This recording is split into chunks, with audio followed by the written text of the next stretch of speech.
אתה בחרתנו מכל העמים,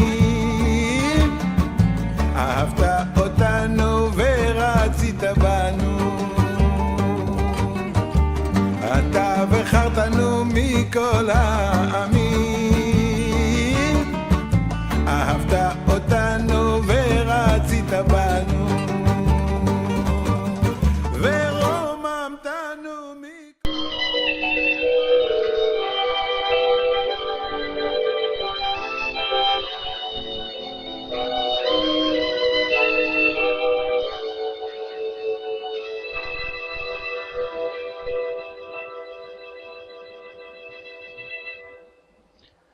Shalom Aleichem, bienvenidos a todos. Mientras les quería decir a aquellos que todavía no conocen la mecánica de esta clase que abran el libro de los Benei Noach. Vamos a leer algunas partes de allí. Cintia me está preguntando acerca de los libros. Quería informarles en la clase anterior, pero al final nos dedicamos a estudiar muchas cosas en profundidad y no llegamos. Tenemos un acuerdo con la librería Keot de Buenos Aires, que se dedica a vender todos los libros de Hasidut, especialmente de Chabad, para vender a través de nuestro web su material. Entonces los que hacen clic en nuestro portal o en el email que nosotros estamos enviando, en el banner, en la figura de Keot, todas las cosas que ustedes compren allí, vamos a recibir una colaboración, un porcentaje.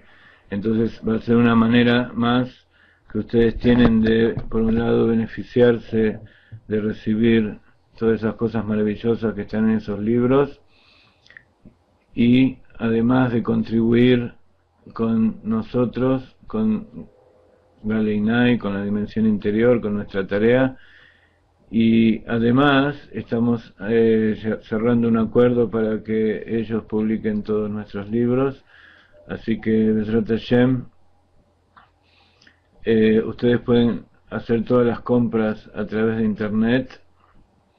Ellos tienen todo el sistema ya montado, de pago, de venta, de entrega, todo muy bien aceitado. Y entonces por un lado van a obtener un servicio especial, ellos llegan a todas partes del mundo, y por otro lado, a través de la compra que están realizando, están contribuyendo también con Galeinai.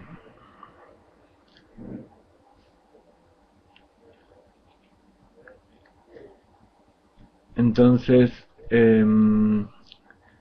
vamos a seguir aumentando y haciendo nuevos acuerdos y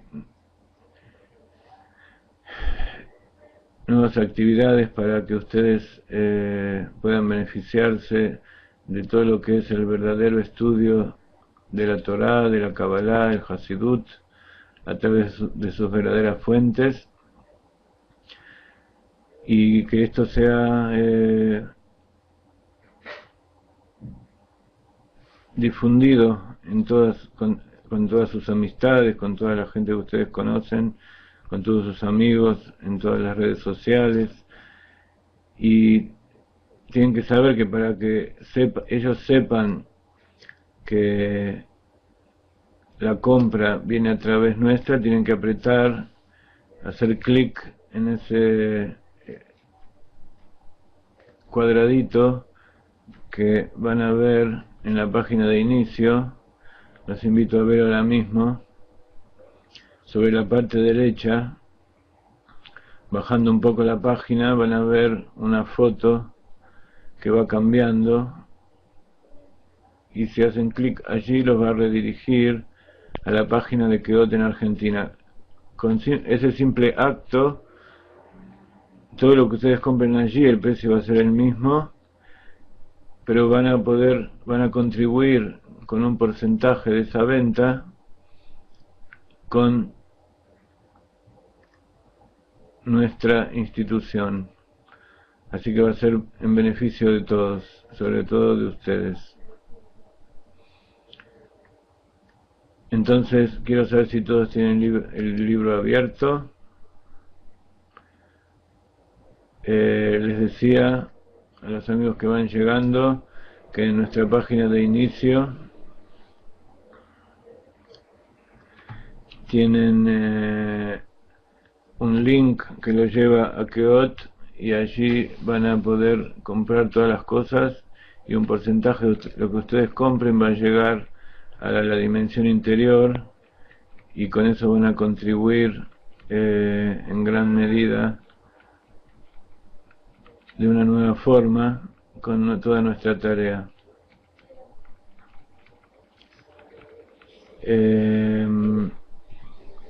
Como ustedes saben, nuestra página dimensiones.org también tienen muchísimo material para estudiar, y van a ver otro enlace también que se llama Enlace Judíos, para encontrar a la pareja. Es un lugar kosher de Argentina que también hace encuentros en todo el mundo de personas para conseguir la pareja, y eso también es otro enlace que ayuda a colaborar con Galeinai. Así que lejaim a todos.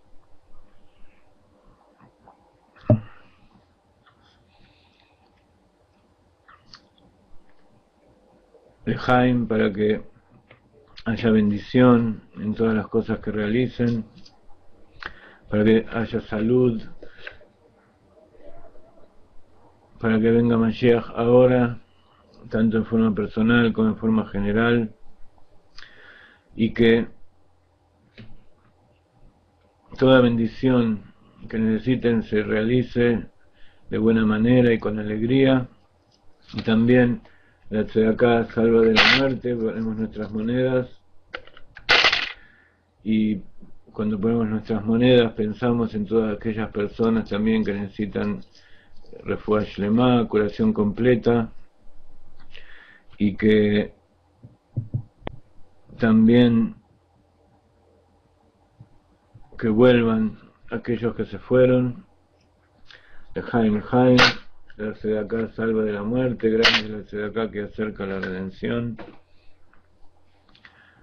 Les quiero decir que estamos en plena inscripción para el nuevo curso que estamos organizando, que por ahora va a ser los días miércoles a las 9 de la noche, el curso de la Arizal, la Kabbalah de la Arizal, para empezar a profundizar en todos los aspectos de lo que es la Kabbalah neta, la Kabbalah pura. Y les voy a dar el link ahora de donde están los datos para la inscripción, que son los mismos que ustedes conocen. El costo del curso va a ser $50, es un importe indicativo, y vamos a tratar de que la mayoría de las personas puedan asistir. Va a ser muy básico, pero como siempre en nuestras clases enfocamos todo desde un punto de vista muy profundo, que nos mueve a pensar, a meditar, a revelar todas esas cosas que están muy hondo dentro de nosotros mismos. Y por supuesto toda la gente que viene a estos cursos lo hace para poder conocerse a sí mismo, conocer al mundo que lo rodea, conocer las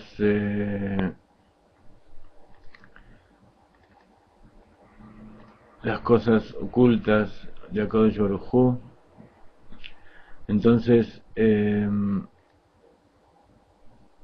la idea de todo esto va a ser la misma que tenemos en todas nuestras actividades, llevarles algo profundo, que los mueva a pensar, que los haga sentir, que les dé información certera de lo que es la verdadera Kabbalah, el Hasidut, lo que es la verdadera Torah. Shalom Luis y Genadio, hoy vamos a continuar con lo que habíamos empezado la semana anterior y creo que vamos a contestar a las últimas preguntas que nos quedan pendientes. Hay 2 preguntas de Genadio que todavía no hemos contestado, entonces vamos a comenzar un poco estudiando del libro y los invito a abrir la página 59, creo que en la versión de ustedes está allí, con el capítulo 3, que habla de la naturaleza del alma. Creo que hasta ahora no lo hemos estudiado. Por favor, la gente que estuvo en las primeras clases de este curso, quiero que me recuerde si este capítulo 3 ya lo habíamos estudiado. Entonces vamos por otro lado, pero de todas maneras tienen cosas importantes que respecta a toda la información general de la Kabbalah, así que como hay mucha gente nueva también podemos compartirlo con ellos.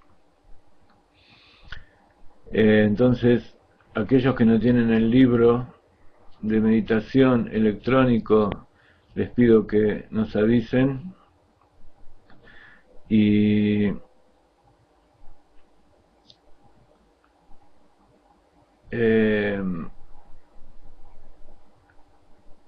los mandamos ahora mismo por email para que puedan leer del libro directamente. Le envían un email a Josefina a la dirección cursosgaleinai@gmail.com y lo pueden recibir en el momento y comenzar a estudiar con nosotros. Si no, van a escuchar las cosas que leemos. Vamos a leer rápidamente toda la primera parte de este capítulo 3 y vamos a tratar de llegar al punto de la Sefirot. Dice: el sentido trascendente y místico de las 7 leyes de los Benei Noach. Tienen todos abierto el libro allí. Es por la página 59. No sé si hay alguna diferencia con el libro que tienen ustedes, pero yo pienso que es así. Es el principio del capítulo 3. Muy bien. Entonces dice así: la naturaleza del alma. Para entender por qué Hashem entregó estos 7 preceptos llamados las leyes de los Benei Noach a toda la humanidad, debemos explicar antes, aunque sea en forma breve, el funcionamiento del alma humana. El alma humana tiene 2 semblantes o aspectos, uno de carácter divino y otro físico o animal. En hebreo se denominan Nefesh Elokit y Nefesh Abehemit, como lo explica en el Tanya, alma divina y alma animal, el Rebbe de Lubavitch, el maestro hasídico Rabbi Shneur Zalman de Liadi. Todos los seres humanos poseen una chispa divina, pero la diferencia entre uno y otro reside en la magnitud en que la chispa ha penetrado y juega un rol activo en la psiquis de cada cual. Utilizamos el término psique para referirnos a los planos consciente e inconsciente del alma. La psiquis es todos los componentes de la personalidad que tienen su aspecto consciente o revelado y su parte oculta inconsciente del alma. Cuando esta chispa penetra completamente en la psiquis, se la identifica como alma divina, y así decimos que los judíos, según la halajá, son los nacidos de madre judía y los conversos de acuerdo con la Torá, poseen un alma divina. Respecto a quien no pertenece al pueblo de Israel, la chispa divina no puede permear su conciencia y por siguiente solamente sobrevuela la psiquis sin penetrar tampoco el plano inconsciente. El justo gentil, el no judío que cumple con las leyes de los Benei Noach, es aquel que percibe la presencia de la chispa divina y es inspirado por ella a seguir el sendero que Hashem fijó para todos los pueblos según se encuentra delineado en la Torá. El que todavía no ha llegado a ser un justo gentil, como hemos explicado, no puede ser consciente de esa chispa. En el lenguaje del Hasidut, la chispa divina o alma de quien está integrado al judaísmo, ya sea por nacimiento o por conversión, es comparada a una luz interior o primi, or es luz, primi es interior. Esto significa que es algo vivenciado en forma directa que pasa a formar parte de su estructura psicológica. La chispa de divinidad no judía del justo gentil es descrita como una luz abarcadora cercana, u or makif karov, que se experimenta psíquicamente solo en forma indirecta, en forma externa. La chispa divina del no judío, que no es considerado justo gentil, o sea que no acepta conscientemente sobre sí los siete mitzvot o preceptos de los Benei Noach, es semejante a una luz que rodea a la distancia, u or makif rajok. Makif quiere decir rodea, rajok lejos y karov es cerca. Y no desempeña en este caso ningún rol consciente en la experiencia de esa persona como ser humano.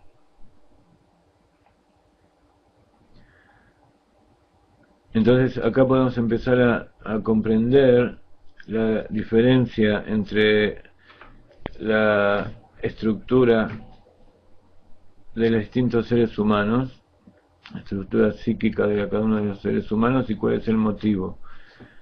Incluso en este tercer caso, debido al refinamiento del carácter que resulta de las pruebas y tribulaciones de la vida y de los encuentros dirigidos divinamente donde los judíos introducen la belleza de la Torá a quienes no lo son, la chispa divina distante puede expandirse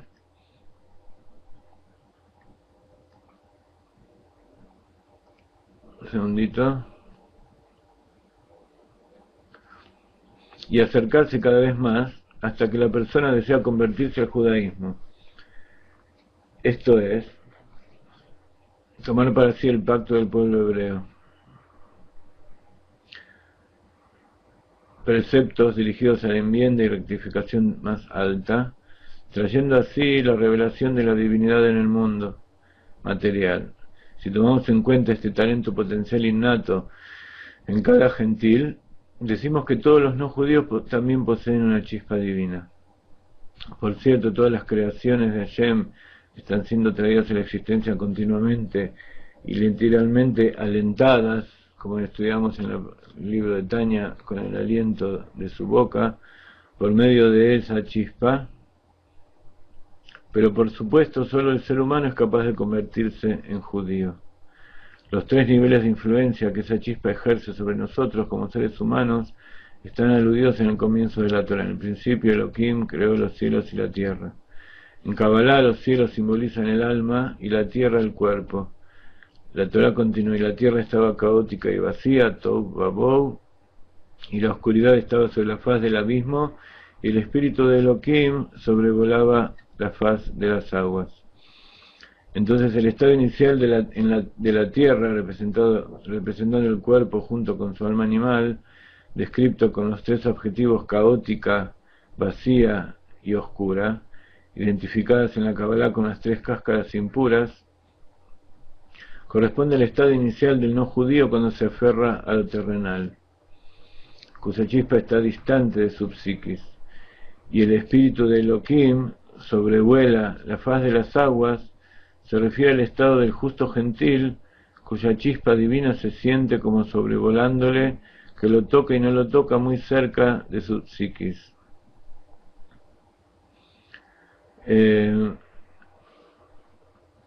Con todo lo que estudiamos hasta ahora, estas cosas son más entendibles. Entonces esta segunda lectura nos va a dar para percibir nuevas profundidades en todos estos temas. Queremos leer toda esta primera parte más rápido para poder empezar con el estudio de lo que son las Sefirot y los 7 preceptos. Los sabios enseñan que el espíritu de Elohim se refiere aquí al del Mashiach, que será enviado por Hashem para redimir a la humanidad. Eso está escrito en los primeros días de la creación, en los versos que estudiamos antes, nos dice Beruach Elohim merajefet al Pnei Hamayim, y el espíritu de Dios, de Elohim, sobrevuela sobre la faz de las aguas. Y dice los comentaristas que ese espíritu de Dios se refiere al Mashiach, o sea, eso se refiere a otra expresión de los sabios que dice Sof Maaseh B'Machshavat Tejilá, lo último en la acción es lo que estaba primero en el pensamiento. Entonces este Mashiach que nosotros estamos esperando ahora no es una cosa nueva, sino que es algo que tiene que ver con la propia creación del universo. Entonces podemos concluir que la llegada del Mashiach depende de la elevación del nivel espiritual del mundo gentil desde la oscuridad al espíritu, alentando a los no judíos a consagrarse a la verdad, volviéndose Benei Noach, auténticos justos gentiles. El siguiente verso en la Torah dice, y dijo Elohim sea la luz, y fue la luz. Este verso describe la realidad del alma judía. Sea la luz se refiere a la chispa divina que permea el plano inconsciente de la psique judía, y fue la luz describe esa chispa cuando permea el plano consciente de su psique. Cuando nosotros hablamos de luz, se refiere a lo que es la revelación. Hablábamos antes en la clase de que existe la esencia y lo que es la revelación de la esencia. En la clase de Tanya vamos a estudiar la clase siguiente, que esto se ejemplifica con el tema del sol, por ejemplo, que está el sol, está el cuerpo del sol, el planeta, en parte física, o de átomos, de materia, y allí dentro de ese cuerpo está tanto lo que da origen a la luz como la luz misma. Dentro de luz hay sol, pero esa luz, todo el tiempo que esté dentro del sol y no es algo revelado, no se diferencia de la misma esencia, sino que es una parte única con lo que es el sol mismo. Así también Dios y su luz infinita son una sola cosa, como está escrito que Ushmo Echad, Él y su nombre es uno. El nombre, como habíamos explicado muchas veces, tiene que ver con la revelación de algo que está en el interior. El nombre se refiere a lo que es, vamos a revelar a lo que está en el exterior, y es la luz. Entonces, esa luz infinita, Ora Ein Sof, que está dentro de Dios, que se llama Or Atzmi, luz esencial o luz para uno mismo, es por ejemplo esa parte inconsciente o esos pensamientos que nosotros tenemos en nuestro interior y que todavía no fueron revelados a las personas que nos rodean, no fueron dichas o no fueron ejecutadas con actos. Es algo que está en nuestro interior. Entonces ese pensamiento es uno con nosotros. Cuando ese pensamiento sale al exterior, ya deja de ser nosotros, deja de ser uno mismo y se transforma como si fuera en algo en sí mismo. Pero todo tiempo que nuestra luz interior, nuestro inconsciente y nuestro consciente está dentro de nosotros mismos, está en un estado de unidad con nosotros. No puedo decir que yo soy una cosa y mi pensamiento es otra cosa, es todo uno. Pero existe una diferencia de niveles en lo que es la luz inconsciente y lo que es la luz consciente. La luz inconsciente es algo que yo todavía no tengo definido dentro de mi razonamiento, dentro de mí mismo.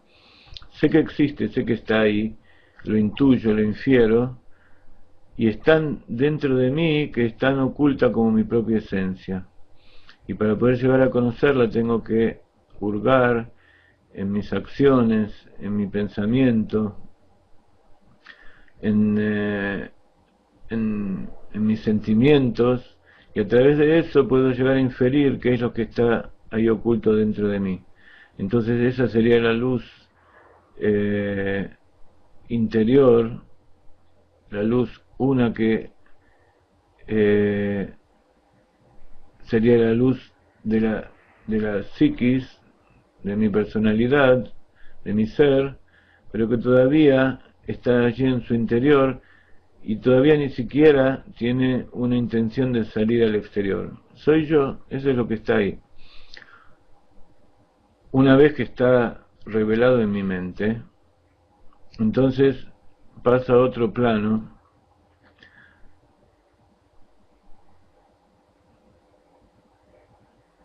y yo puedo trabajar sobre esa luz, aunque todavía también sigue siendo parte de mí.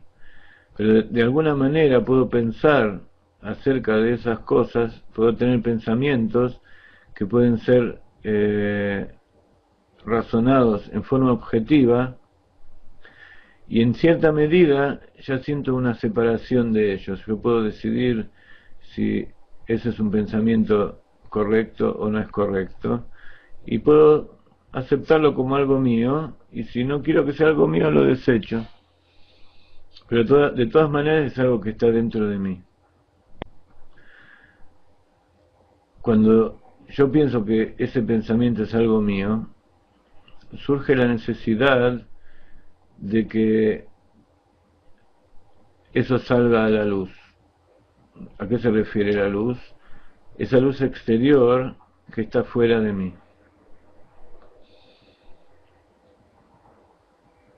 Siento una necesidad de transmitirlo y que actúe en el mundo que me rodea, ya sean las personas o en todos los demás objetos que forman la realidad.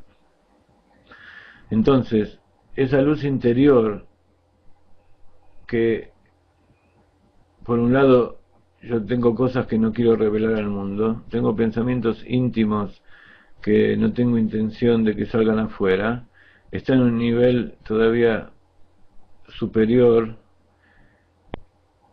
en un nivel de revelación absoluta para mí, pero cuando quiero que eso salga al exterior, tengo que darle una forma especial para que eso que estoy tratando de transmitir pueda ser recibido por el receptor exterior. Entonces, esa es la parte de esa luz interior que todavía está dentro de mí, pero que está relacionada con el exterior. Esto se puede ver muy bien en los sentimientos. En el pensamiento está la sabiduría, que es esa chispa de luz que se revela en forma indefinida, que podríamos decir que es esa luz interior que es solo para mí. Luego está el proceso de análisis en Binah, en la sabiduría, en el entendimiento, ese proceso de itbonenut, de meditación, que yo estoy preparando toda esa sabiduría, esa luz inicial para poder entenderla, y también es como una preparación para llegar al exterior. Para que llegue al exterior,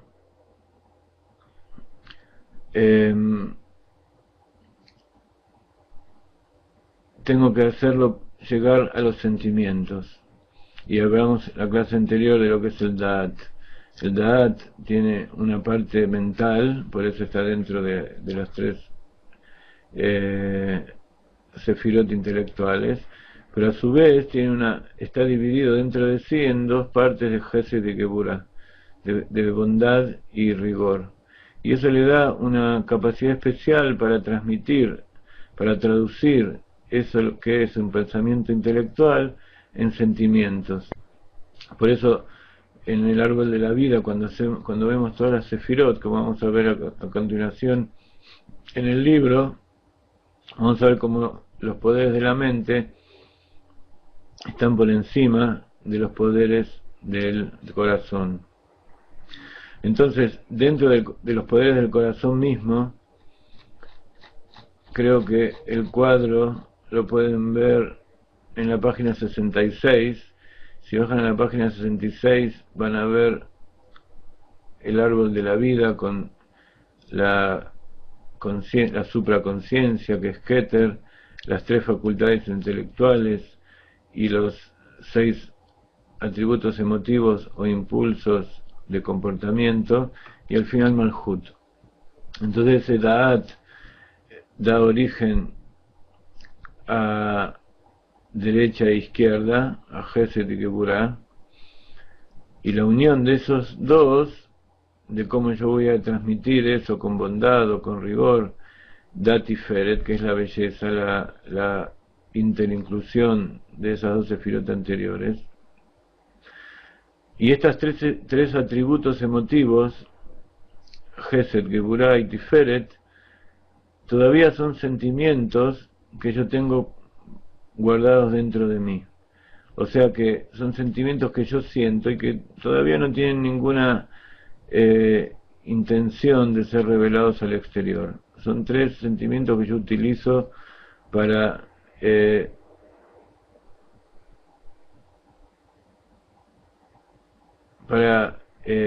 sentir en forma física, no con la mente, sino con el corazón, todo esto está personificado en el torso de la persona, más que en la mente. Entonces, estos sentimientos que yo tengo originados por esa meditación y esa comprensión que tengo del asunto, estos sentimientos que fueron generados por la mente, tienen 2 niveles también. Hay 3 superiores, Gesed, Geburah y Tiferet, que son los sentimientos que yo tengo respecto a ese pensamiento que yo generé. Y luego están las 3 sefirot inferiores de todo esto que se llama Zeir Anpin, que son Netzach, Od y Yesod, que son las formas en que yo me voy a relacionar con el exterior a través de esos pensamientos que he generado, provenientes de mi inconsciente, y que yo los siento de determinada manera. Y Malhut, por supuesto, es la forma en que yo voy a exteriorizar todo eso. Entonces, volviendo a la página 60, donde nos encontrábamos, perdón, ¿dónde estábamos? Sí, en la página 60, en la mitad inferior. Perdón, en la página 62.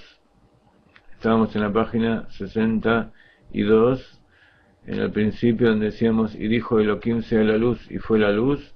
Entonces, hay una luz que permea el plan inconsciente de la psiquis,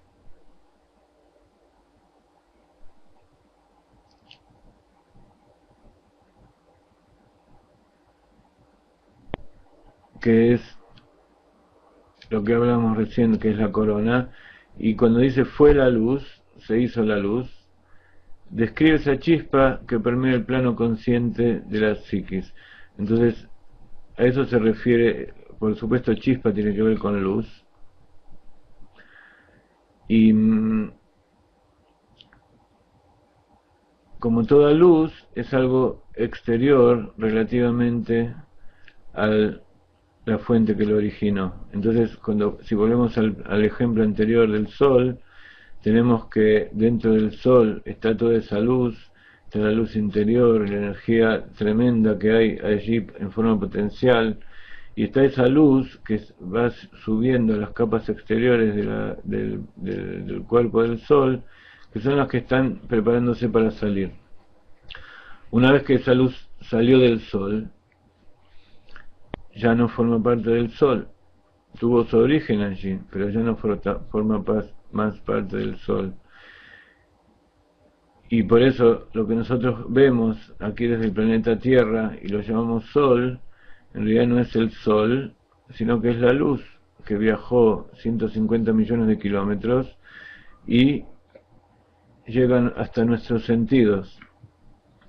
Pero si el Sol se llegara a apagar de repente, esa luz todavía seguiría andando hasta que pasen esos 7 minutos que tarda de llegar la luz del Sol desde el Sol a la Tierra.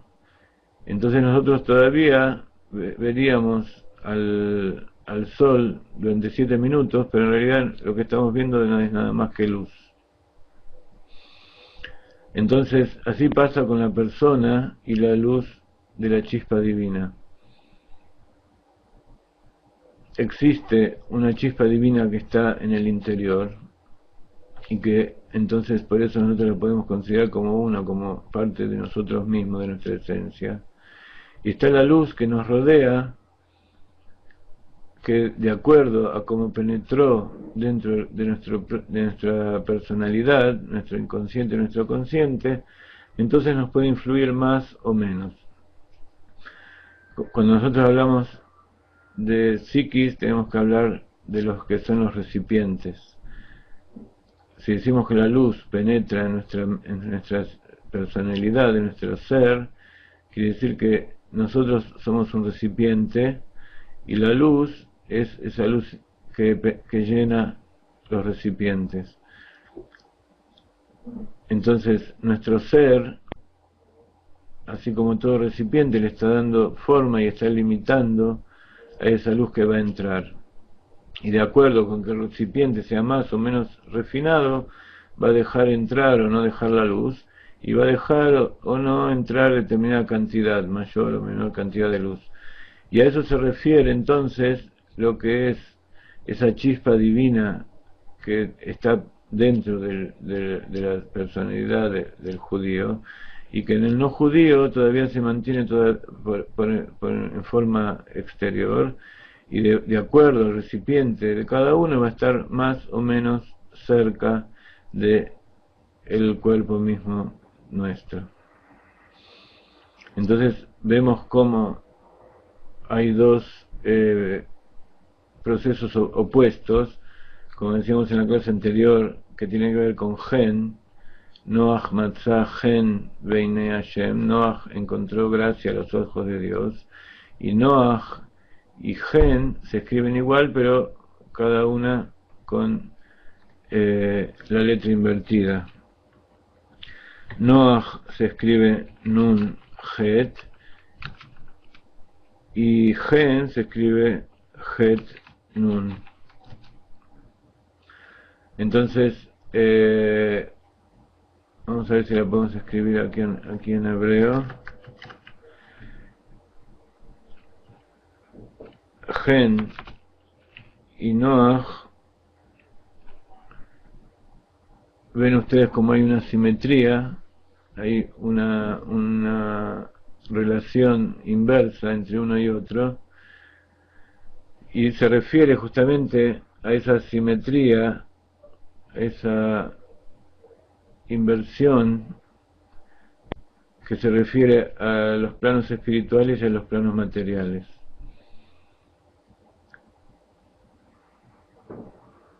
Entonces, Noach y Gen representan ese proceso que viene de arriba, de la luz esencial que sale para penetrar los mundos, y Noach, el proceso opuesto de cómo los mundos dejan que esa luz penetre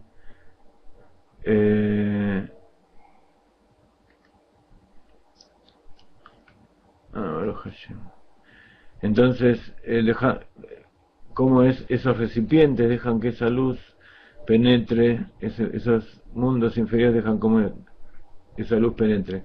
Y que Noah encontró gracia a los ojos de Dios significa que como cuenta la Torá en la Perashat Noach, que Noach era un tzadik y que cumplía la voluntad de Dios, y eso significaba que él permitía que la luz infinita de Dios se exprese libremente y penetre dentro de su personalidad. Y eso es a lo que tienen que tender todas las personas, porque los judíos también somos Benei Noach.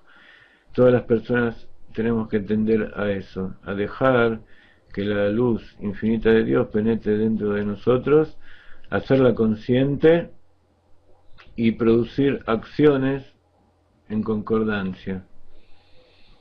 Y esa acción en concordancia entonces es una luz que vuelve a salir para afuera, esta vez de abajo para arriba. Y entonces así se produce el proceso de feedback y de el proceso de ir y venir, de Or y Ayar y Or Joser, la luz que va y la luz que viene, o la luz que sale y la luz que vuelve, que es justamente el placer de Akadosh Baruj Hu, sentirse reflejado en esa creación, en ese objeto que él ideó en los 6 primeros días de la creación, y Sof Maaseh Makshavat Tehilá, lo último en la acción es lo primero en el pensamiento. Creo que todo este tipo de asociaciones nos dejan bastante para pensar y nos dan muchas explicaciones. Más que nada estoy explicando esto y quise venir aquí porque estoy contestando en cierta medida la pregunta que vamos a escuchar luego, que nos ha hecho Genadio, nuestros amigos Benei Noach de Cuba, de Perú, de Venezuela.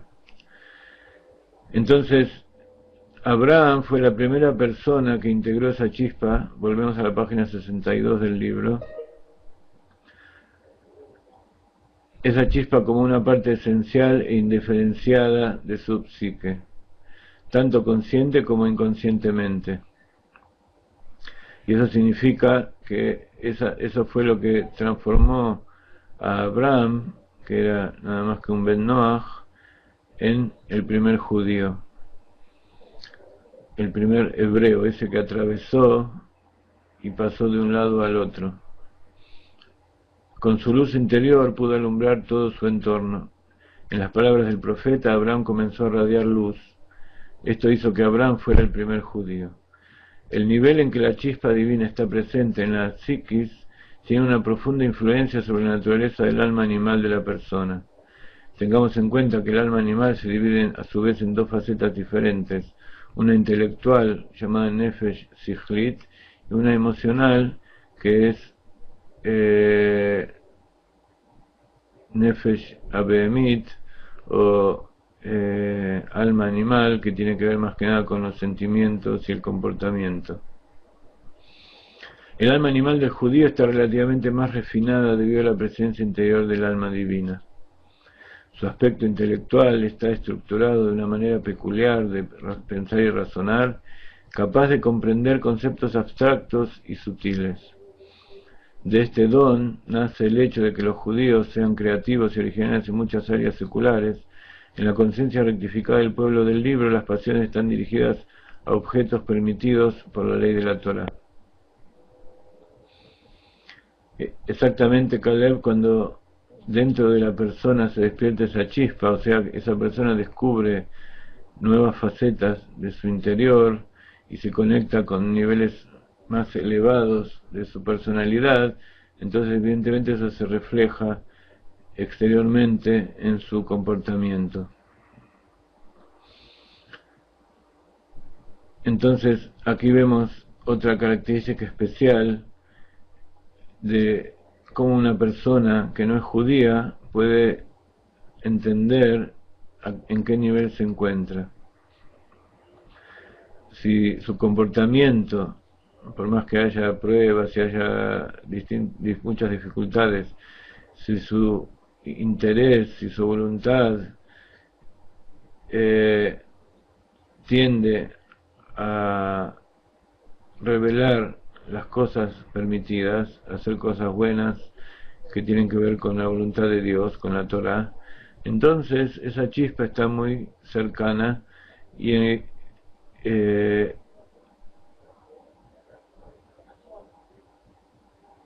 también van a ocurrirse dentro de su mente cosas originales, va a ser una persona más creativa,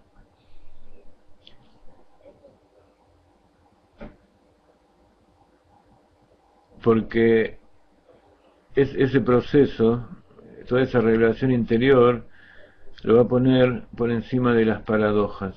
Como decíamos antes, como explicamos muchas veces, la paradoja de saber que existe algo que no comprendemos y que queremos tratar de verlo en la realidad exterior. Que la realidad exterior en realidad no refleja todo eso que existe en su interior. Entonces vamos a estar buscando constantemente nuevas ideas, vamos a ver las cosas desde un punto de vista diferente a como lo ve la persona normal. Y entonces eso también es una característica que le hace entender a la persona que está muy cerca a su chispa divina y que en un momento va a internalizarse, transformándose en judío. El alma física de un justo gentil se asemeja a la del judío en algunos aspectos. Consecuentemente, sus motivaciones son consideradas una mezcla de bien y de mal, altruismo y egoísmo. Sin embargo, el estado de conciencia del no judío, que aún no ha llegado a ser justo gentil, es decir, que todavía no está ligado a Hashem a través de los aspectos universales de la Torá, oculta y bloquea la manifestación de las motivaciones verdaderamente buenas que no hayan posibilidad de concretarse en su alma física. Entonces, cuando uno realiza una acción buena en forma consciente, él decide hacer algo bueno, y sobre todo si no tiene ningún interés personal, entonces eso significa que está revelándose dentro de su interior esa chispa infinita de Dios que tiene que ver con el alma judía. Cintia nos pregunta si debe el judío despertar esa chispa a los Benei Noach. Creo que es justamente lo que estamos tratando de hacer en este momento. Y es lo que dice los sabios, que el pueblo judío debe ser una luz para las naciones. Para entender un poco más lo que significa la palabra chispa,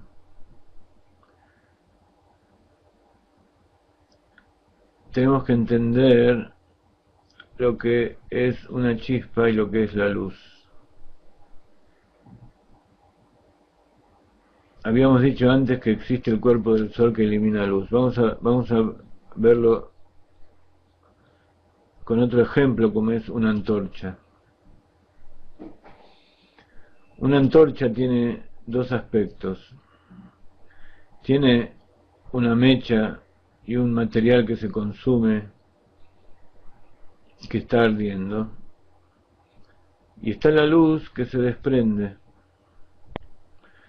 Entonces nosotros podemos iluminar con esa antorcha, con una fogata, podemos encenderla, va a salir fuego, va a salir calor y va a salir luz.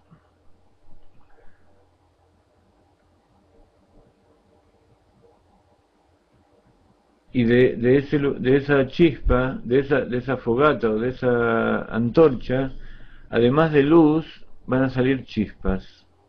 ¿Qué es lo que diferencia la chispa con la luz? La luz es una energía, como decíamos antes, que una vez que sale del original, del material que lo originó, ya no tiene forma de generar una nueva luz. Lo único que sucede con esa luz es que está constantemente siendo contraída, se va disipando a medida que va avanzando, hasta que al final desaparece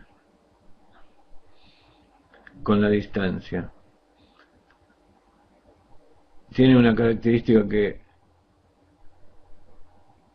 superior a la chispa, que es que puede llegar a lugares muy lejanos. Una chispa, como ustedes vieron, que salta de algo que está ardiendo, no llega tan lejos como su luz, pero tiene una característica muy importante que la luz no la tiene. La luz puede iluminar, puede calentar, pero no puede encender otro fuego. Si esa luz llega a un pedazo de madera, o incluso el calor que se va expandiendo, llega a algo que es combustible, en realidad no lo va a encender, sino que lo va a iluminar o lo va a calentar un poco. Pero la chispa, por un lado, también tiene su luz propia, aunque es muy inferior. No es lo mismo que la antorcha que le dio origen. Pero por otro lado, si esa chispa cae en algún objeto combustible, va a encender nuevamente un fuego. Entonces,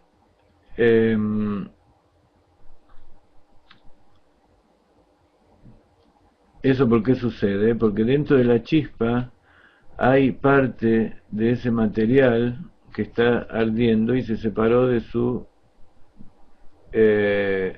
cuerpo básico, se separó de la antorcha. Pero para que se llame chispa, quiere decir que todavía sigue ardiendo, aunque en una forma muy diminuta, y que eventualmente tiene la capacidad de caer en algo combustible y volver a encender un fuego. Y ese fuego inclusive puede ser superior al anterior.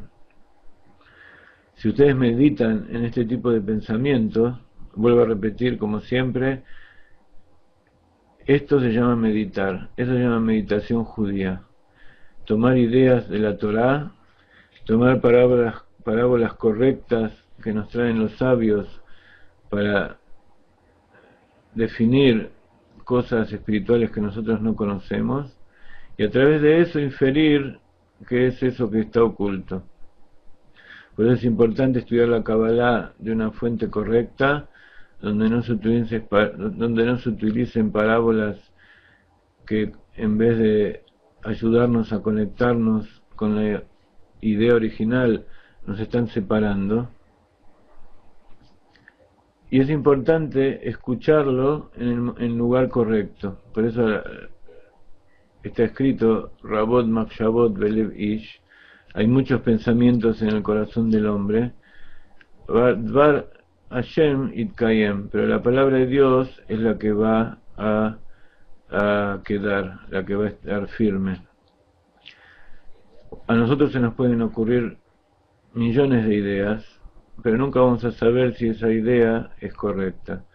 Entonces tenemos que aferrarnos a la palabra de Dios, que está escrita en la Torá y la traen los grandes sabios, y eso es lo que queda firme y esa es la verdad. Entonces este ejemplo de la chispa es algo que lo trae aquí el Rav Ginsburg y es traído en todos los trabajos del Hasidut, y en el Zohar, en los trabajos de la Arizal, para ejemplificar la diferencia que hay en eso que hay dentro del interior de las personas y lo que está en el exterior, que se llama luz. Dentro del interior de las personas está el alma, y en realidad de todas las cosas creadas, que es parte de Dios en lo alto. Y para que esa cosa que existe siga existiendo, tiene que estar esa chispa ardiendo constantemente. Y se llama chispa porque es una presencia diminuta de lo que es el gran sol, la parábola del gran sol, que es la esencia de Dios infinita. La luz es lo que está en forma exterior. El cuerpo, las cosas materiales, la revelación de las cosas ocultas de Dios, como estudiamos en el Tanya en la clase anterior. En realidad, si nosotros vemos la luz interior que hay dentro de cada cosa, desaparece y se anula todo su exterior. ¿Por qué? Justamente por eso. Porque la luz, cuando sale del cuerpo que lo origina, tiende a expandirse y eventualmente a desaparecer. Pero dentro del sol, dentro de la antorcha, la luz y el origen de la luz son una misma cosa. Entonces, despertar esa chispa en los Benei Noach es la tarea, y como ustedes ven, aquí lo que hay veces que se utiliza la palabra encender esa chispa, a veces se utiliza despertar. Entonces, despertar significa algo que está adentro y que está dormido. Por ejemplo, un alma judía dentro de un cuerpo gentil. Ahora que lo pienso, gentil, ¿cuál es el origen de la palabra gentil? ¿Qué es una persona gentil? Evidentemente viene de la palabra gen. Así que la palabra gentil es una muy buena traducción de lo que es Benei Noach. Gentil viene de gen es Noach, como dijimos antes. Vamos a consultarlo con el Rav Ginsburg, a ver si él está de acuerdo con esto. Gente, muy bien, que es gente, gentil. Así que posiblemente esa palabra que nosotros no la asociamos para nada con lo que es Benei Noach, evidentemente viene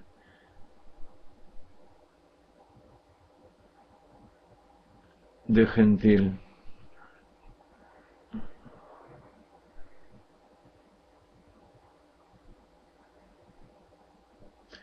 Muy bien.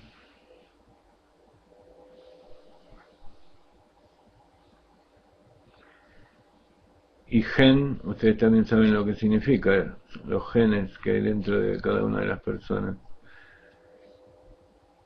Entonces hay genes físicos, hay genes espirituales que dan origen a las distintas clases de personas.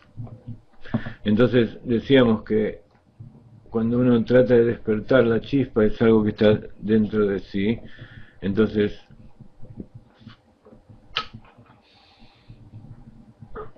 se refiere a esas personas que la tienen tan cerca, que está pegada y que solo falta entrar, o aquellas que ya lo tienen adentro. Despertar significa aquella chispa que está en el interior y que tiene que ser avivada, tiene que ser revelada, despertada. Y encender significa que hay un material allí preparado para arder, pero que todavía no ha caído ninguna chispa sobre ella o ninguna llama que lo pueda encender. Entonces, dentro mismo de los Benei Noach podemos decir que, como decía el Rav Ginsburg antes, que hay los justos gentiles que cumplen los 7 preceptos o que se esfuerzan en cumplir los 7 preceptos, tiene esa chispa, esa alma muy pegada a su inconsciente, a su personalidad, y está muy cerca de entrar, y por eso la persona tiende a cumplir con los preceptos. Y por otro lado están aquellas personas que está tan alejada que podríamos decir que ya está apagada. Entonces ahí cabría aplicar el término encender, pero sea de una forma u otra, es correcto y es imprescindible para que venga la redención que todas esas almas que están esperando ser encendidas o despertadas terminen su proceso y se unan al pueblo de Israel en el trabajo de construir una morada para Dios en este mundo.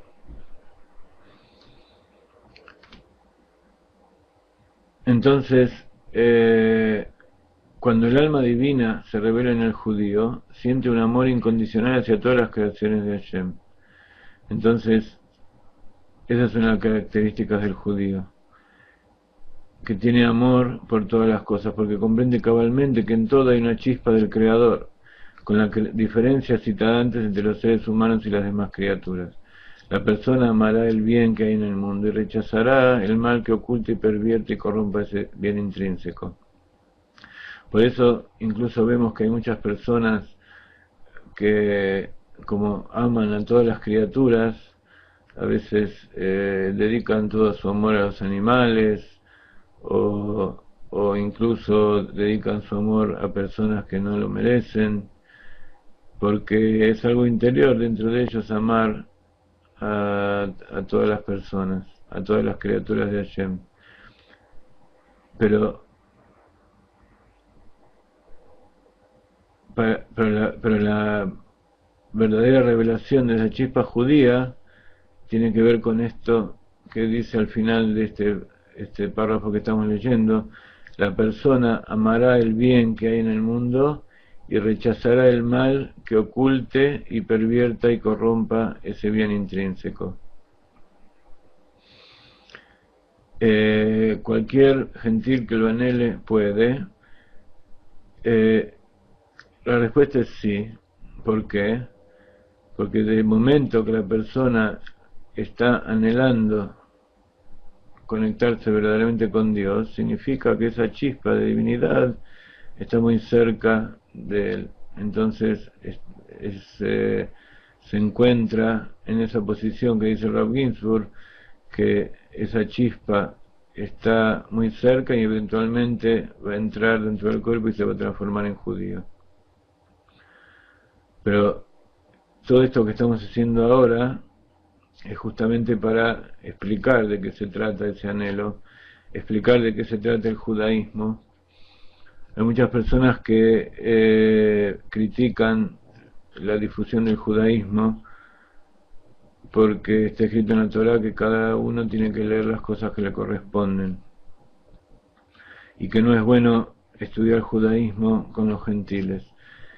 Pero cuando uno hace eso eso está mal, cuando uno hace eso para ir y hacer que todo el mundo se convierta en judío, sea quien sea. Pero cuando uno lo hace para despertar el amor intrínseco que hay en esa persona, entonces cuando uno habla de estas cosas y explica la verdad como es, la diferencia entre uno y otro y todas las cosas como son, las personas que tienen esa chispa interior y que lo anhelan, lo van a tomar con amor y van a entender de qué se trata. Las personas que no lo entienden van a sentir un rechazo y van a sentir que hay como un tipo de discriminación. Pero esto simplemente es llevar luz, iluminar, para que la gente sepa bien de qué se trata y que sepa bien qué es lo que está anhelando. En caso de que anhele algo que está equivocado, tiene la posibilidad de corregirlo. Y como dice Rav Ginsburg antes, que incluso aquellas personas que tienen la chispa más alejada, que en realidad son los enemigos del pueblo de Israel, incluso aquellas personas también tienen la posibilidad eventualmente de acercarse. Y eso es justamente a través del trabajo del pueblo de Israel y de todas las personas que trabajamos en conjunto. Por eso nosotros no alentamos la conversión en forma indiscriminada, porque hay muchas cosas que los Benei Noach, que los gentiles tienen para hacer, que nosotros no podemos hacer, por las cosas prohibidas que tiene el judío, y que para el no judío está permitido y que puede llevar a lugares que el judío no lo puede hacer. Entonces, ese es también un trabajo de complemento. No significa estar en el mismo lugar y vivir juntos y hacer las cosas en el mismo lugar, sino que complementarse es esa unión interior que hace que, a pesar de que estemos separados y aparentemente nuestros mundos sean diferentes, en realidad estamos trabajando juntos y en unión. Otra cosa que se ve mucho en los últimos tiempos es que justamente como explicar el judaísmo tal como es produce rechazo en aquellas personas que no tienen discernimiento y que en definitiva es porque Akadosh Baruj Hu los ha creado con una chispa muy alejada, hace que las personas que quieran o lucrar de eso, o en el mejor de los casos con buena intención quieran hacer llegar el judaísmo a aquellas personas también muy alejadas, eliminen las partes que puedan llegar a molestar. Y por eso hay muchos que dicen que, o evidentemente no hay muchos, pero de gran influencia, que dicen que, por ejemplo, los preceptos no tienen que ser cumplidos, como lo dice el cristianismo, que eliminó lo que son los preceptos judíos para que ese trabajo que tiene el pueblo elegido sea transferido a otras personas. Evidentemente no puede ser transferido si no se cumplen los preceptos, y no se pueden cumplir los preceptos si no se es judío. En los últimos tiempos vimos como muchas personas enseñan Kabbalah y enseñan lo que ellos por suerte no nombran la palabra judaísmo, pero evidentemente utilizan todos los elementos del judaísmo, así que en realidad es lo mismo, y le quitan el valor que tienen, por un lado diciendo que todos lo pueden hacer, y por otro lado diciendo que hay cosas que no hace falta hacer. Entonces es como que ellos son profetas o son rebes que Dios se les ha revelado y han descubierto una nueva forma de servir a Dios. Eso no es más que cualquier otra de las idolatrías.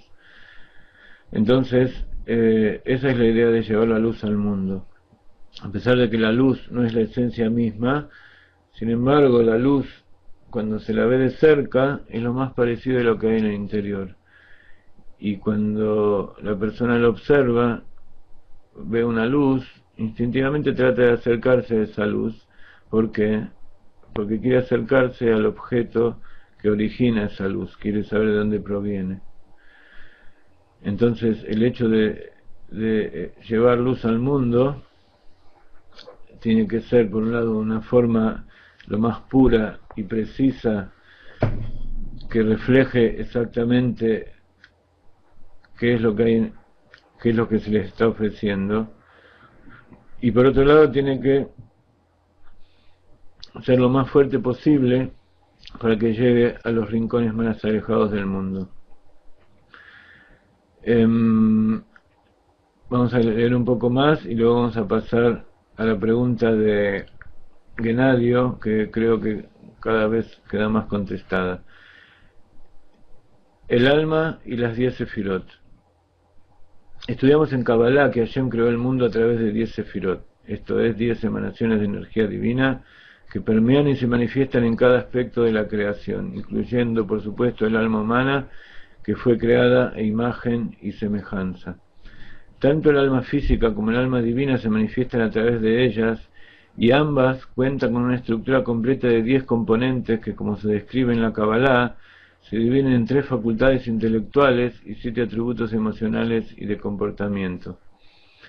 Las 3 intelectuales son sabiduría, entendimiento, conocimiento, llamadas también las 3 primeras o mojín. Moaj en hebreo significa cerebro. Las 7 sefirot, por eso te has dicho que la mente, el pensamiento, el intelecto, proviene de 3 mojim, Shalosh mojim, que son Jochma, Binah y Da'at. Las 7 sefirot emocionales son bondad, rigor, belleza, victoria, reconocimiento, fundamento y reinado, que también se conocen como las 7 inferiores o midot. Midot son atributos o cualidades que tienen que ver con los sentimientos. De todas maneras, comparándolas entre sí, el alma divina es reflejada mayormente por las 3 primeras y los aspectos físicos animales por las 7 inferiores. ¿Esto qué significa? Que el lado emocional y conductual del alma divina está subordinado al cerebro, es decir, motivado, dirigido y controlado primariamente por su lado intelectual, mientras que a la inversa, el lado intelectual del alma físico-animal está subordinado o sirve a los intereses de su lado emocional y de comportamiento. Aquí nos está aclarando el Rav Ginsburg un error muy común, que es pensar que el alma es la mente y que el animal son los sentimientos. En realidad, como todo está interincluido uno dentro del otro, existen sentimientos dentro de la mente y existen cerebros o intelecto dentro de los sentimientos. Más adelante vamos a aclarar esto, sobre todo en las clases de Arizal. Pero en general, cuando uno habla de que la persona está compuesta por un alma animal y un alma divina, tiende a pensar que el alma divina está más ligada a la mente y que el alma animal es nada más que los sentimientos. Sin embargo, la estructura de las 10 sefirot es algo que pertenece a todas las cosas creadas. Entonces en los dos está toda la estructura de las 10 sefirot. Lo que diferencia es cuál es el orden de influencia de uno sobre otro. Entonces podemos decir que una persona es más elevada, es más refinada, cuando su mente domina a los sentimientos, cuando sus sentimientos son dirigidos por el razonamiento, por una forma correcta de pensar, como está escrito Moach Shalit al Alev, que el cerebro domina sobre el corazón.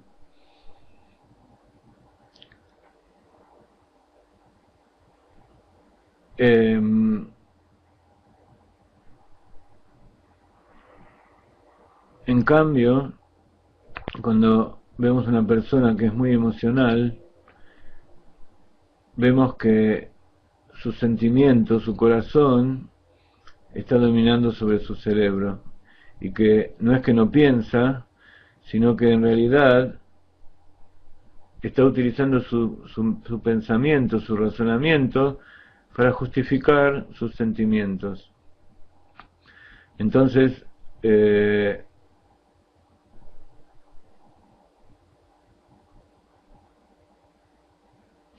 tenemos que aclarar, y surge de esto que estamos diciendo, que ninguna persona está completa si usa nada más que una parte de los atributos que Dios le dio. Si es nada más que intelectual y no tiene sentimientos, entonces va a ver al mundo de una forma racional. Lo que está bien, lo que está mal, y va a juzgar de acuerdo a cómo ve las cosas en forma exterior, porque ya vimos que el pensamiento se basa en lo que percibe del exterior, y en base a eso toma hace sus conclusiones. Y por otro lado, la persona que solamente se rige por sus sentimientos, por sus deseos físicos, entonces va a tender a dejar de usar su mente para actuar sobre la realidad. Entonces, Adiós, Caleb, que tengas muy buen estudio y trata de transmitir todas estas cosas allí donde te encuentres. Entonces, el verdadero equilibrio y comprensión de la persona es poder llegar a que todo esto funcione en forma conjunta y sobre todo de acuerdo al orden que fijó a cada Baruj Hu, que es de arriba hacia abajo. Como hablamos muchas veces, si se fijan en el pizarrón, vamos a escribir Moach, Lev, Kabed. Moach es cerebro, Lev,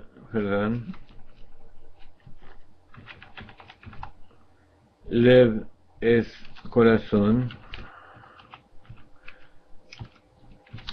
y Kabed es hígado. Entonces, estas son las tres fuerzas que mueven a la persona: la mente, el corazón, que son los sentimientos, y el hígado, que tiene que ver más que nada con la parte física y la acción. Entonces, si ustedes ven las iniciales de estas tres palabras, Mem, Lamed, Haf, forman la palabra Melech. Entonces, este es el Derech HaMelech, el camino real, el camino del rey, el camino Yashar, como decía antes Luis, creo. La mente le indica a los sentimientos cómo tiene que actuar, y los sentimientos producen la acción. Entonces, si el Lev, el corazón, actúa sobre la mente, entonces ya este proceso se transforma y ya no es el camino del rey, no es el camino de Akadosh Baruj Hu. Entonces, volviendo al libro, y vamos a leer las últimas partes, decíamos que, de todas maneras, comparándolas entre sí, en la página 64, el alma divina es reflejada mayormente por las tres primeras, los aspectos físicos animales por las 7 inferiores. Esto quiere decir que el lado emocional y conductual del alma divina está subordinado al cerebro, es decir, motivado, dirigido y controlado primariamente por su lado intelectual, mientras que a la inversa, el lado intelectual del alma físico-animal está subordinado o sirve a los intereses de su lado emocional y de comportamiento. Por eso, cuando decimos que el alma divina es intelectual en esencia y que el alma física-animal es emotiva, estamos refiriéndonos solo a la influencia dominante en cada una de ellas, porque, como ya dijimos, cada una posee una estructura completa de 10 sefirot y además cada una es interinclusiva, o sea que contiene el reflejo de todas las demás. Cada una de sefirot tiene dentro de sí cada una de las demás. Por cierto, una de las enseñanzas básicas del misticismo judío es que todo conjunto integral de objetos posee la propiedad de la interinclusión. Ese es uno de los principios de la Risa que vamos a estudiar, apareciendo como un holograma donde cada elemento del conjunto refleja y manifiesta a todos los demás. No solamente que este todo tiene una parte de cada uno de los elementos dentro de sí, sino que cada uno de los elementos dentro de sí refleja también al todo. Es importante notar que cuando decimos que el alma divina es principalmente intelectual, estamos implicando que el intelecto es la capacidad del alma de percibir divinidad directamente a través de los instrumentos provistos por los sentidos interiores y espirituales del alma, que es la vista espiritual, la Jochma o sabiduría, el oído espiritual, que es Binah o entendimiento, y el gusto o tam espiritual, que es el Da'at. Esto antes, cuando hablamos del Da'at en la clase de Tania, decíamos que al tam berreach en litvakeach, sobre gusto y aroma no se puede discutir. Entonces ese gusto espiritual es el Da'at, es el que nos hace decidir qué es lo que vamos a hacer. La visión, así como el hombre está manejado más que nada por la vista y tiene que ver con el lado derecho, la sabiduría, la mujer se basa más que nada en el oído. Este es el lado de izquierdo y es el entendimiento. Por eso a veces nosotros vemos algo y nuestros ojos no nos permiten entender lo que estamos viendo, pero nos explican, escuchamos de qué se trata y entonces entendemos, decimos sí, entendí. Y por eso hay una característica muy especial que diferencia al hombre y la mujer. Estuve escuchando un video de una psicóloga chilena que a lo mejor ustedes habrán escuchado, donde habla de este tipo de cosas, sobre todo de la diferencia entre el hombre y la mujer, es muy graciosa. Todavía no sé de dónde proviene, así que no la puedo recomendar, pero el que lo escuchó habrá visto como en uno de sus discursos, dentro de su discurso dice que el hombre es vista y la mujer es oído. Shabbat Shalom, Cintia. Y eso es algo que está escrito en... yo no lo puedo recomendar, por eso no lo quise poner en este momento en el chat, pero bueno, ya que apareció, quiero que... porque no sé de dónde es como habla de Dios, y yo todavía no sé si habla de Dios desde qué punto de vista, si del judaísmo, del cristianismo, entonces no la quise poner aquí, solamente la quise nombrar para ver cómo ella habla del hombre como un objeto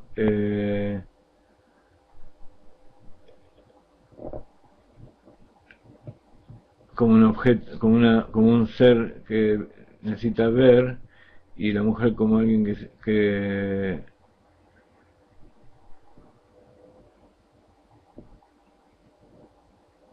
no sé si hay que eliminarlo, evidentemente todavía no sé, así que si lo has puesto debe ser por algo será. Entonces los que quieren verlo me dicen y me comentan, yo todavía no lo escuché todo, y me dicen por favor si tiene alguna connotación cristiana o de algún otro tipo que no tenga que ver con el judaísmo. Pero de todas maneras, Shalom Teresa, de todas maneras el tema de que el hombre es está influenciado más por la visión, la mujer por el oído, y por eso al hombre le gusta mirar, se convence cuando ve a una mujer linda o una comida linda. En cambio la mujer necesita escuchar, que le digan que la quieren, o le gusta escuchar los secretos y las cosas. Y por eso en la época nuestra en que nos movemos con una tecnología audiovisual, entonces de todas maneras eso permite traer tanto al hombre como a la mujer. Pero de todas maneras ese tema es algo que ya viene desde las enseñanzas muy antiguas de la Kabbalah, que el oído es Binah y la vista es Jochma, hombre y mujer. De igual modo, cuando decimos que el alma físico-animal es primordialmente emotiva, las dos emociones primarias, amor y temor, se refieren a la atracción hacia aquello que en apariencia es grato y placentero, y la repulsión de lo que hace peligroso, aparece peligroso o desagradable. Podemos concluir entonces que el alma divina está orientada hacia Hashem, mientras que el alma físico-animal está orientada hacia sí misma.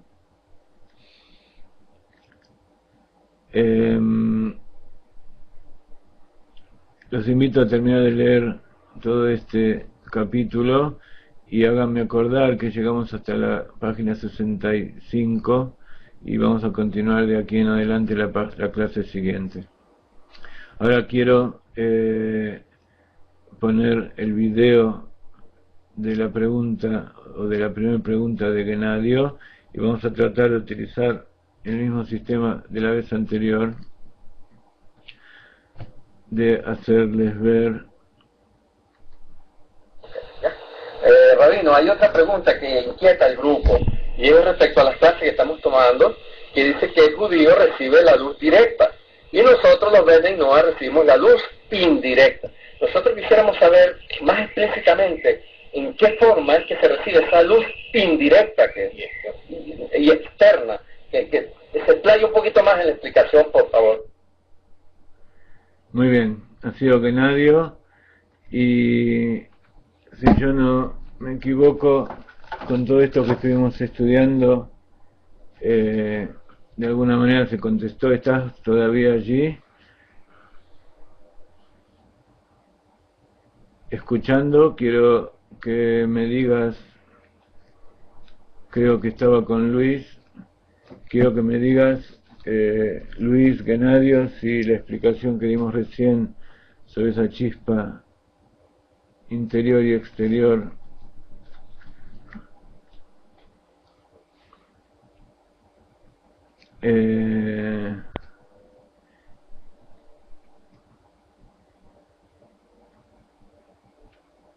ha contestado tu inquietud. Evidentemente tiene muchas profundidades y muchas implicancias que vamos a tratar de ir transmitiendo. Vamos a seguir profundizando, pero quiero saber si en principio has recibido una contestación a lo que era tu inquietud original. Si es así, vamos a pasar a otra pregunta que sé que moviliza mucho.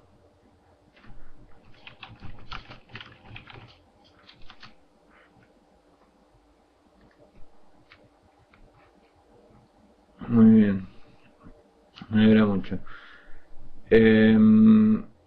Ahora vamos a pasar a la otra pregunta antes que se nos acabe el tiempo.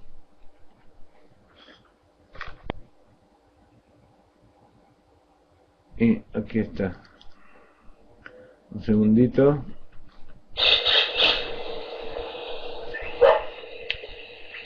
Buenas tardes, Rabino. Soy Genadio Gómez de Caracas, del estudio de Bnei Noach. Mi pregunta consiste en lo siguiente. Si la humanidad, según la ciencia, Darwin y toda esta gente, habla de que la humanidad tiene tantos miles de años, si en nuestros estudios hablamos de 5.770, entonces yo quisiera tener claro este punto respecto a cuánto tiempo realmente tiene la humanidad cuánto tiempo tiene este ocultamiento, o si existimos en otro ocultamiento también pasado. O sea, todos estos pormenores de nuestros orígenes, de dónde venimos, cuánto tiempo tenemos realmente, no como en el tiempo bíblico, sino si existimos también en otro tiempo. Todas estas cosas que son tan misteriosas y que, bueno, la ciencia moderna da una explicación, pero yo sé que la Torá tiene otra. Me gustaría saber la respuesta de la Torá específicamente, y bueno, muchas gracias, espero tu respuesta. Muy bien, gracias, Genadio. Evidentemente la pregunta que has hecho no se puede contestar en 15 minutos, ni tampoco en una hora, ni a veces en muchos años, pero vamos a tratar de ser lo más concreto posible. Evidentemente la respuesta es que, según la Torá, el mundo tiene 5.770 años. ¿Cómo se calcula eso? En la Torá está escrito cuánto vivieron cada una de las personas, cada una de las generaciones, qué edad tenía tal persona cuando murió otra. Entonces, a través de ese tipo de cálculos, los Jajamim han calculado cuántos años hace que fue creado el mundo y en qué año estamos nosotros. Y evidentemente, si está escrito en la Torá, eso significa que es verdad. Toda la Torá, en todos sus aspectos, Jaime, es verdad, pero de todas maneras hay que entender las cosas en los distintos aspectos ocultos también. Enseguida vamos a pasar a eso, y de todo este tipo de cosas habla mucho el Arizal, así que en el curso del Arizal vamos a profundizar en eso también.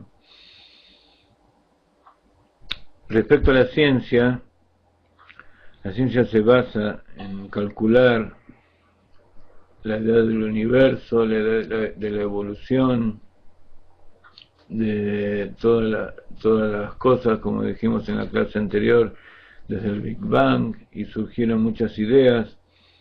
No hay un cálculo exacto, de acuerdo a la ciencia, de cuántos miles o decenas o miles de millones de años existe el universo, pero de todas maneras el cálculo que ellos realizan se basa en las observaciones del mundo exterior, ya sea la energía que se desprende por radioactividad de la materia, del carbono y los distintos elementos radioactivos, ya sea por la luz que proviene de las estrellas. Entonces ellos pueden, o mejor dicho, calculan de acuerdo con sus aparatos qué distancia hay de aquí a determinada estrella, cuántos miles de millones de años luz. Año luz es la distancia que recorre la luz durante un año, o sea, es una cantidad bastante fuera de los parámetros normales de nuestra vida diaria. Entonces, de acuerdo a ese tipo de observaciones, la ciencia trata de inferir cuál es la edad del universo. Evidentemente aquí hay una falla, ¿cuál es? Que están haciendo una extrapolación. ¿Qué significa extrapolar? Por ejemplo, si yo tengo en el laboratorio que medir, cuando ustedes van a hacer un análisis de sangre, por ejemplo, o quieren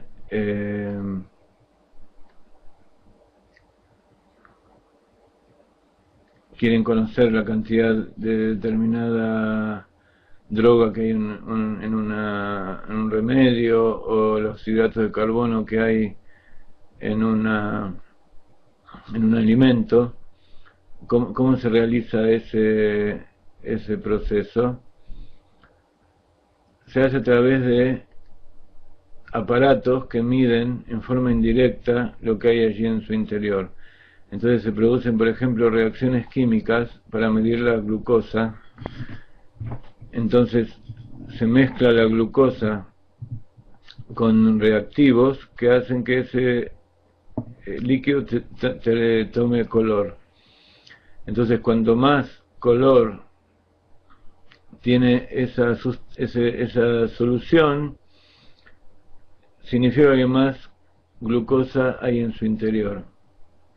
Pero para poder hacer ese paralelo, yo primero tengo que hacer un patrón. Y entonces, por ejemplo, tomo varios tubos, en uno pongo cierta cantidad de glucosa,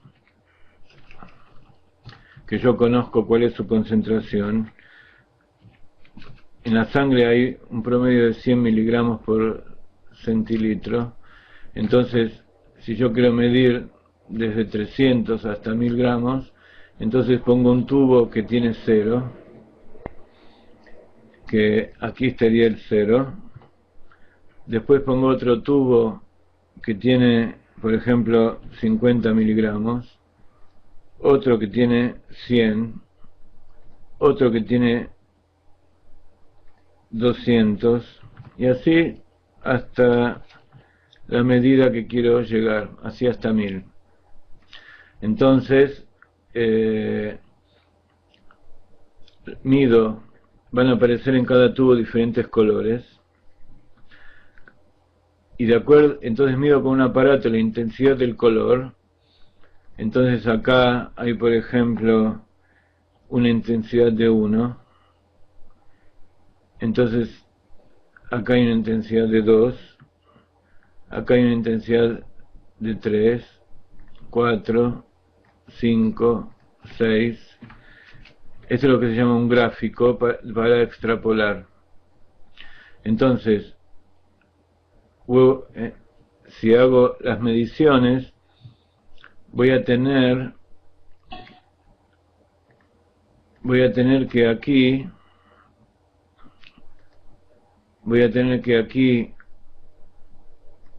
cuando hay 50 miligramos tengo una intensidad de 1, cuando tengo 100 miligramos voy a tener una intensidad de 2, cuando tengo 200 miligramos voy a tener una intensidad de 4.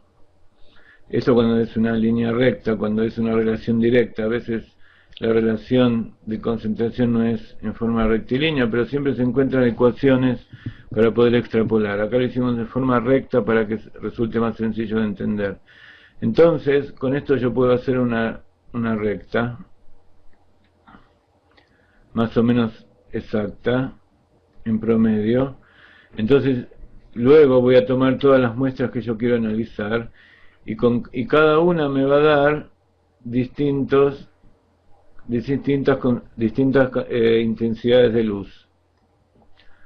Una va a estar aquí, otra aquí, otra por aquí, una me va a dar 2, otra 3, 4 y así.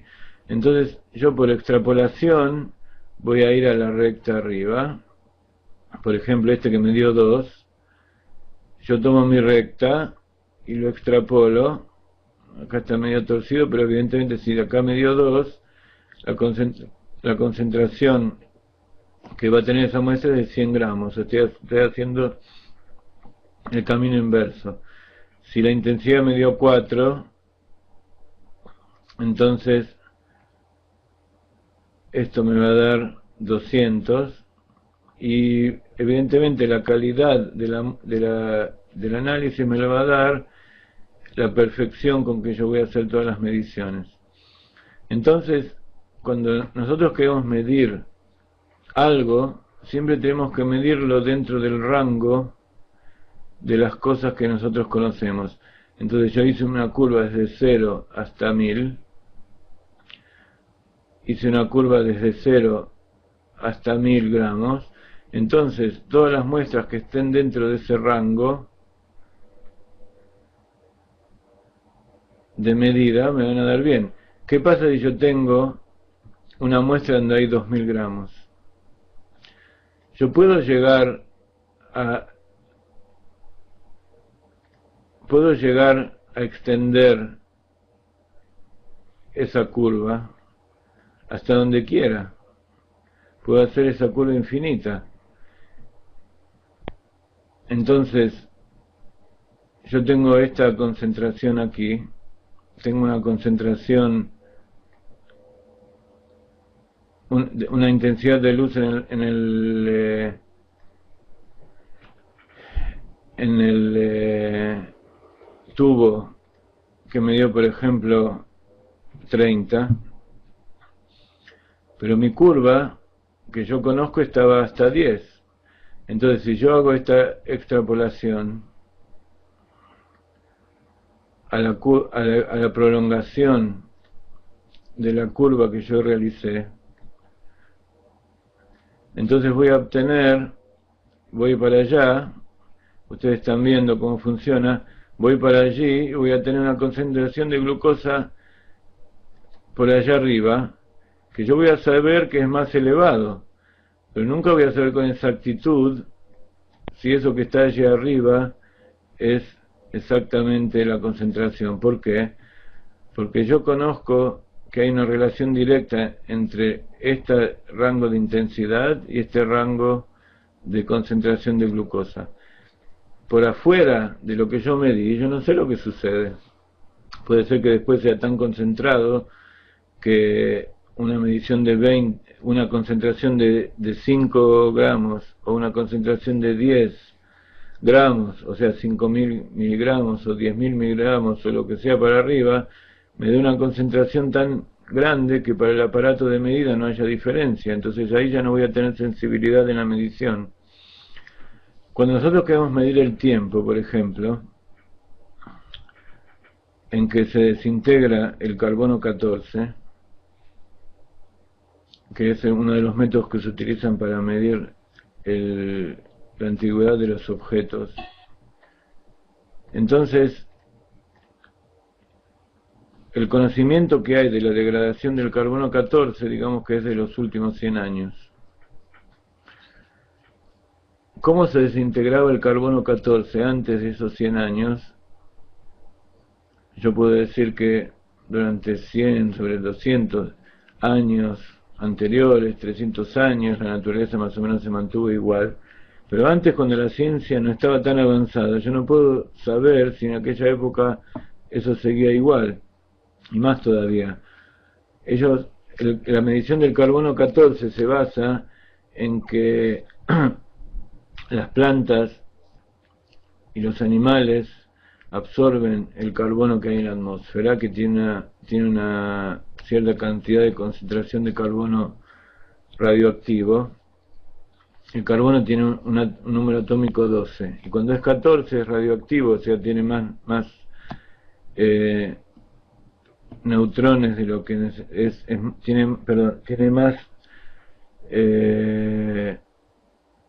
tiene más neutrones de lo normal y tiende a desintegrarse. Entonces la planta absorbe cierta cantidad de ese carbono 14, y una vez que está absorbido y se cae dentro de la tierra y se transforma en fósil, entonces ya no absorbe más, y el carbono 14 se va desintegrando, se va a través del proceso natural de radiación. Pero ¿qué sucede si en la época en que vivió ese animal, la atmósfera tenía una concentración de carbono 14 o de carbono diferente a la que nosotros conocemos hoy en día, y la cantidad de carbono que absorbió fue mayor o menor? ¿Qué sabemos si la temperatura o la irradiación o la humedad era la misma que nosotros medimos hoy mismo en nuestros días? Entonces nosotros no tenemos posibilidad de saber lo que sucedió en aquellas épocas que no estuvimos. Lo mismo no sabemos con respecto a la luz que viene de las estrellas. Nosotros conocemos cómo funciona la luz en nuestro ámbito cercano. Pero ¿cómo sabemos que todas las leyes del universo físicas funcionan igual en todos los rincones del universo? Si nosotros sabemos que, por lo menos la ciencia dice que el universo está en expansión, puede ser que en aquellos lugares donde recién están surgiendo, las leyes de la naturaleza sean de una manera, en aquellos lugares del universo más alejados, más antiguos, las leyes naturales se manejan de otra manera. Entonces nosotros estamos extrapolando sucesos que vemos fuera de nuestro ámbito de control a las cosas que percibimos nosotros. Entonces la ciencia no puede determinar por definición exactamente la antigüedad del universo, así como por definición la ciencia no puede determinar ningún tipo de experiencia, ningún tipo de situación con 100% de seguridad. Y por otro lado, como en el momento en que se creó el mundo, hace 5.760 años, no había una persona que sea testigo salvo Adam Arishon, entonces no tenemos ningún testigo ocular de que el mundo haya existido anterior. Lo único que tenemos es el testimonio de Adam Arishon, que fue transmitido de generación en generación hasta nuestros días, y de ahí proviene todo nuestro conocimiento que sí podemos entender, que sí podemos dar fe de él. Eso es más o menos con respecto a la edad del universo. ¿Qué es lo que sucede con el alma y con nosotros si hemos vivido antes o hay universos paralelos? Eso es tema de la clase de Larissa, que habla mucho sobre las reencarnaciones y de los distintos lugares, los distintos procesos que se le suceden al alma. Evidentemente hay reencarnaciones y hay lugares que nosotros no conocemos, hay distintos mundos espirituales donde hay almas, donde nuestra alma va en el futuro por venir, en el Gan Eden. Se habla mucho de todo eso en el judaísmo y lo vamos a seguir profundizando. Y entonces, por de pronto, lo que nosotros sabemos es lo que tenemos a nuestro alrededor, lo que nosotros percibimos y podemos inferir con nuestra mente, lo que podemos sentir con nuestros sentimientos, y en base a eso nos tenemos que guiar. Todas las otras cosas, tanto en los planos espirituales como en la extensión del tiempo, en el futuro o en el pasado, en los lugares del espacio externo que nosotros no conocemos, y dentro de los átomos y de los núcleos y de los planos de la energía que incluso todavía la ciencia no pudo llegar, todas esas cosas no podemos más que teorizar. Así que ya estamos terminando la clase, así que el mensaje para la pregunta que nos ha hecho Genadio es que el único testimonio cierto de la edad del universo es el de la Torá. Está escrito que para Dios, cada día de Dios son 1000 años en la humanidad. Entonces sí podemos decir que en los mundos espirituales el paso del tiempo es diferente. Entonces de alguna manera lo que en el mundo material sucede en 6 días, puede ser que en los mundos espirituales, lo que en el mundo material sucede, o al revés, bueno, puede ser de las dos formas. Lo que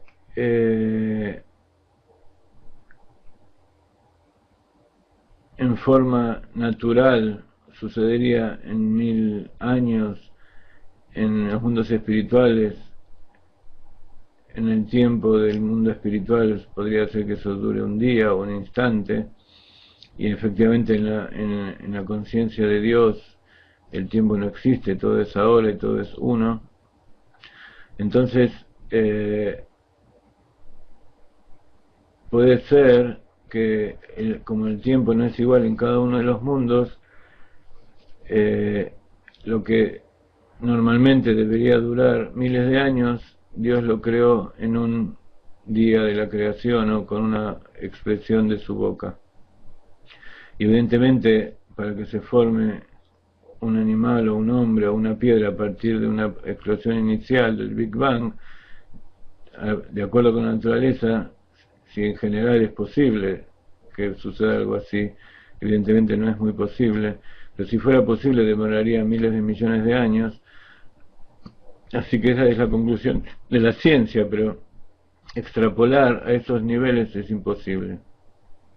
Y el otro mensaje, que es el mensaje del Hasidut, es que lo que sucede con nuestras almas antes o después de nuestra vida es muy importante, pero todo depende de lo que nosotros hacemos en nuestra vida actual.